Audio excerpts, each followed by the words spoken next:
A gente tá a fim de criar um ambiente legal, beleza, até aí tudo certo. Só que, mesmo que a gente traga pessoas que acreditem no propósito da empresa, que vão buscar realmente aquilo, essas pessoas são diferentes umas das outras. Então, como que a gente consegue criar esse ambiente que é legal para elas e que vai trazer resultados ali também, lidando com essas individualidades? Porque cada um vai gostar de um negócio, outro vai gostar do outro e tal. Então, pode ter um descasamento ali. Como é que a gente faz para tentar fazer algo que funcione, pelo menos para a maioria das pessoas? Acho que a diferença é ótima, né? Assim, sem dúvida. Eu particularmente, eu acho que a gente prega muito de montar times diversos, assim. Acho que você ter pessoas de diferentes backgrounds, assim, diferentes histórias de vida dentro de um time vai fazer você ter uma visão muito mais ampla do que todo mundo que formou na mesma faculdade, com o mesmo histórico, estudar na mesma escola, né? Então, acho que primeiro, para mim, não é um problema, é um benefício ter times diversos. Eu acho que tem acho que setar algumas regrinhas. Eu sempre falo que tem aquele disagree and commit, sabe? Tipo, velho, vai ter momentos que você não vai concordar porque não chega num consenso, mas a partir do momento que, a gente se alinhou aqui como time, o melhor caminho é esse. Às vezes você não vai ter, com um time muito diverso, às vezes não vai ser todo mundo, mas, cara, a partir do momento que a gente tomou a decisão, cara, vamos trabalhar para fazer essa decisão dar certo. Falar, quero ir para esse caminho, quero ir para essa tecnologia, o time decidiu outro, beleza, vou fazer de tudo para essa tecnologia dar certo. Então, alguns combinados, assim, faz diferença. Acho que os valores da cultura também, acho que as pessoas podem ser diferentes, mas eu acho que os valores não podem mudar muito, né? Igual a Karen comentou um momento ali de, por exemplo, na Acreditas, acho que a Gup, acho que as empresas de tecnologia mais novas, assim, tem essa característica de as pessoas terem mais autonomia, né? Então a gente confia, mas, a pessoa ela tem que correr atrás do resultado ali, ela se desenvolver, ser protagonista da própria carreira, mas tem pessoas que às vezes gosta de uma coisa mais certa, gosta de um, sei lá, quase que militar ali, já sei exatamente o que eu tenho que fazer, chega o pedido, eu só faço, eu entrego, e beleza, não tem problema com isso, só que se essa pessoa entrar para um ambiente que ela vai ter que ter mais autonomia, ela vai ter que buscar mais os resultados, ela não vai se sentir bem. Então, eu acho que tem isso, assim, podem ser diversas, mas algumas questões de cultura e de valores eu acho que tem que estar mais alinhado.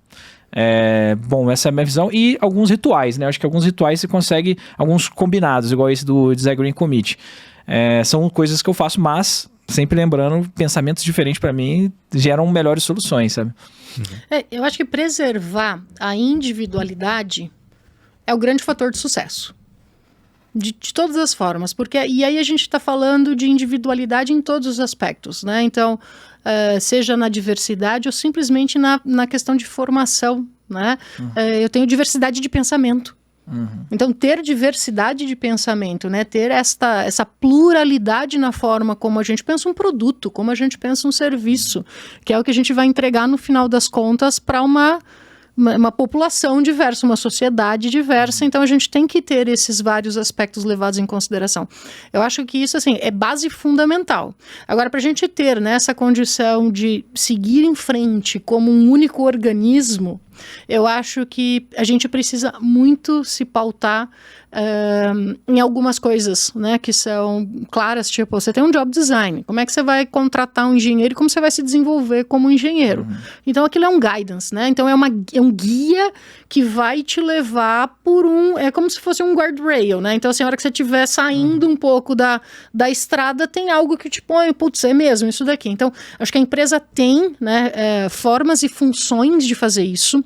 Então, por exemplo, ter, né, um job design descritozinho, né, que a gente possa efetivamente se guiar para o desenvolvimento, e volta na questão da liderança, que eu acho que é uma questão de expectativa.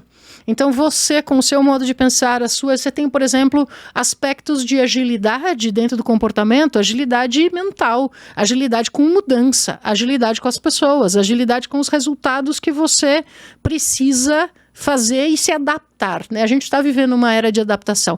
Então, você ter aspectos da agilidade que não é só no desenvolvimento, mas também é no comportamento, E o líder estar preparado para lidar com isso é muito importante. Porque através disso ele volta na história da expectativa e do feedback, que é começo e fim de ciclos, né? Então ele pode ser um ciclo, uma sprintzinha de 15 dias, pode ser um ciclo de 3 meses, onde ele está acompanhando e avaliando aquela pessoa. Então aquela pessoa ela tem um tempo específico, ela tem entregas específicas, ela tem uma capacidade que é única dentro do time. Como é que eu, como líder, lido com ela? Eu preciso estabelecer, através daquilo que é um guia, que é o job design, por exemplo, qual é a minha expectativa da participação dela, da entrega dela, do envolvimento dela, desta habilidade de lidar com agilidade mental, agilidade das pessoas, agilidade da entrega, né? Então, como é que eu crio esse ambiente para ela entender o papel dela? E o papel dela não é igual da outra pessoa que está do lado, que é igual da outra pessoa. O papel, ele é muito único, por mais que você tenha grandes guias de como a pessoa chega lá. Mas eu acho que, como liderança, a gente tem um papel muito, muito forte em dar esse time frame para as pessoas e a gente deixar isso muito claro. Então, olha, eu preciso te dizer, a minha expectativa é que neste próximo mês, você, com a sua habilidade de relacionamento, chegue neste ponto. Tudo bem? Como é que a gente vai fazer isso? Eu posso te apoiar, eu vou te dar uma rede de apoio, mas isso é uma responsabilidade sua. Então, esse é o tipo de coisa que eu acho que é onde a gente, como liderança, na maioria das vezes, a gente falha. A gente falha porque isso não está escrito nem na parede, isso não está escrito em nenhuma estrutura de RH, isso não está escrito em nenhum lugar. Isso é ação. E como é que a gente, como empresa, consegue apoiar os líderes a fazerem isso, mas também cobrar dos líderes para que façam isso? Sim. Porque é isso que vai fazer com que esse organismo vivo, né, chegue no melhor de si, chegue no melhor resultado, chegue no melhor ponto de desenvolvimento.